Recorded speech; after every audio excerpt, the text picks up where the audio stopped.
조갑제 TV 시청자 여러분 안녕하십니까? 2022년 2월 24일 오후 1시입니다.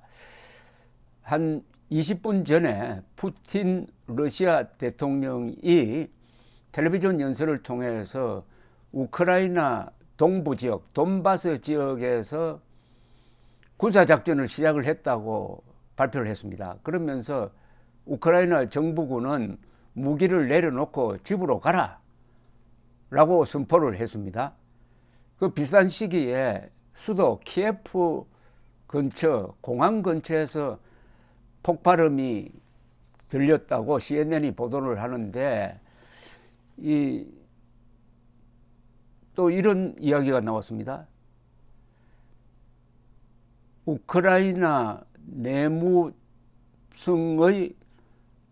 보좌관들은 CNN의 보도를 확인하면서 침공이 시작되었다. 그리고 폭음이 들린 것은 미사일 공격이다. 이렇게 보도를 하고 있습니다. 우선 푸틴은 이 군사 전략의 목적이 우크라이나를 점령하는 게 아니다. 우리는 우크라이나에게 뭐 강제할 생각이 없다. 그게 아니고 우크라이나 지역을 비무장화하겠다. 그리고 나치 세력을 쫓아내겠다. 이런 엉뚱한 이야기를 했습니다. 우크라이나가 민주주의 국가인데 그걸 나치라고 몰아가지고 나치 세력 쫓아내겠다고 침공을 정당화하고 있습니다. 비무장화하겠다는 것은 그 전면 침공을 해야 되는 것 아닙니까? 그래서 이 돈바스 지역에 두 개의 괴뢰 공화국이 최근에 만들어졌어요. 이 사람들의 요청에 의해서 군대를 보낸다 하는 명분을 세워놓고 들어가자마자 우크라이나 정부군을 공격하고 있다는 이야기죠. 그런데 이 지역과 상당히 떨어져 있는 키예프는 저 북쪽에 있습니다.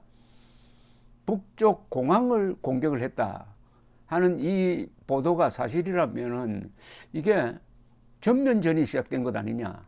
전면 공격입니다. 지금 동부에서의 군사작전만 지금 푸틴이 이야기하고 있는데 이걸 발화점으로 해가지고 키예프를 향해서 총 공격을 하고 있는 건지 아니면 공격하기 위한 전 단계로서 때리고 있는 건지는 지금 현재로는 확인이 안 되고 있습니다.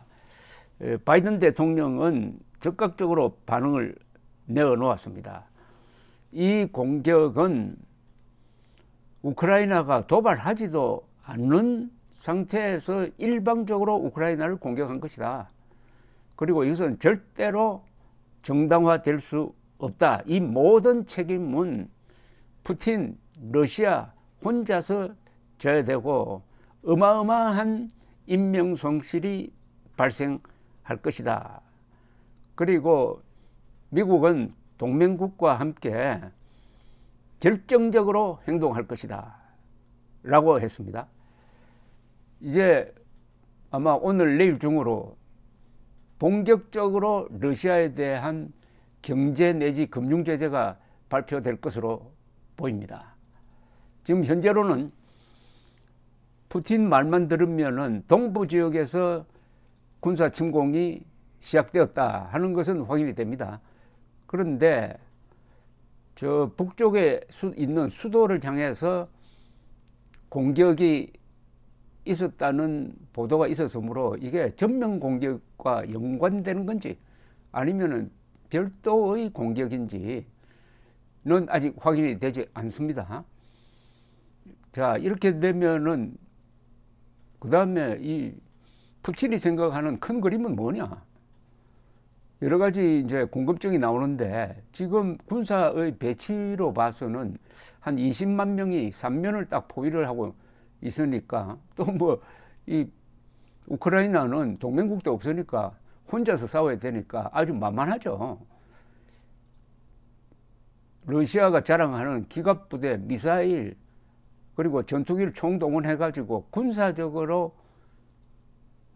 전면적인 침공에다가 전국을 다 석권할 것인지 아니면은 키예프만 포위해가지고 정부의 항복을 받든지 정권을 꼭두가시 정권을 세우고 물러날 것인지 그보다 좀 작게 잡아가지고 동부 지역만 확실하게 장악하고 거기서 지금 남쪽의 크림 반도와 연결이 안 돼 있는데 그 연결 통로를 만드는 정도로 할 것인지 그건 몇 시간 안으로 아마 판명이 될 것입니다. 그런데 지금 미국 국방부의 의견은 전면 공격일 가능성이 많다는 겁니다. 전면 공격. 20만 명의 기갑부대를 주축으로 한 정격전 전면 공격이 이루어질 것이다. 이 지도를 보면 아시겠지만 우크라이나는 방벽이 없습니다. 이런 공격에 저항할 수 있는 큰 강도 없고 큰 산이 없어요, 우선. 그러니까 지금 몇십 킬로미터밖에 떨어지지 않는 키예프를 며칠 안으로 포위하는 것은 간단합니다. 그런데 키예프에 300만 명이 살고 있다, 그죠? 포위한 상태에서 시가전을 벌리면 그때부터는 어마어마한 인명피해가 나고 그때는 수렁에 빠지는 거죠. 과연 시가전을 벌릴 거냐 아니면 포위된 상태에서 항복을 받을 거냐. 그러면은 지금 우크라이나 정부는 다른 데로 이동을 해야 됩니다. 키예프에서 철수해가지고 다른 쪽으로 가야 되죠. 이제부터는 이 모든 게 군사작전과 연관이 됩니다. 이 군사작전이라는 것은 처음에는 다 쉽게 들어갑니다. 그러나 빠져나올 때가 문제입니다. 기억이 아직 생생하지 않습니까?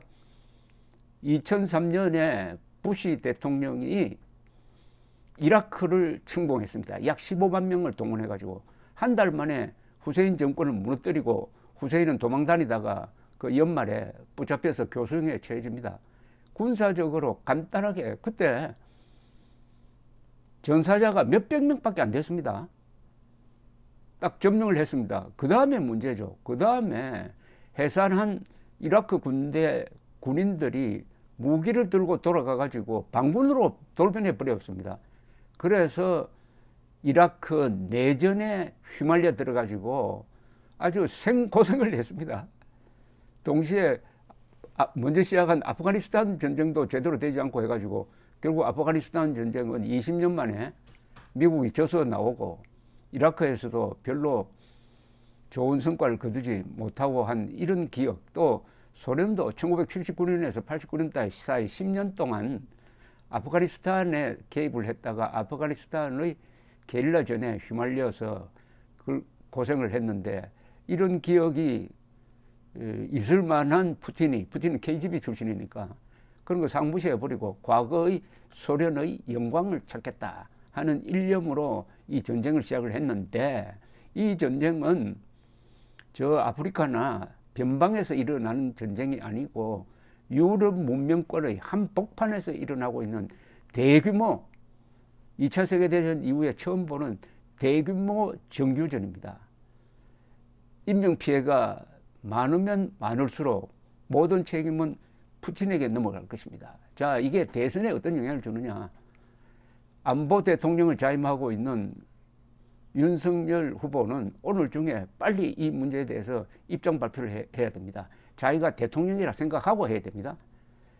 이재명은 이런 문제에 대해서 경험이 없었고 또 문재인 세력은 지금 러시아에 대해서 제재도 끌이고 있지 않습니까?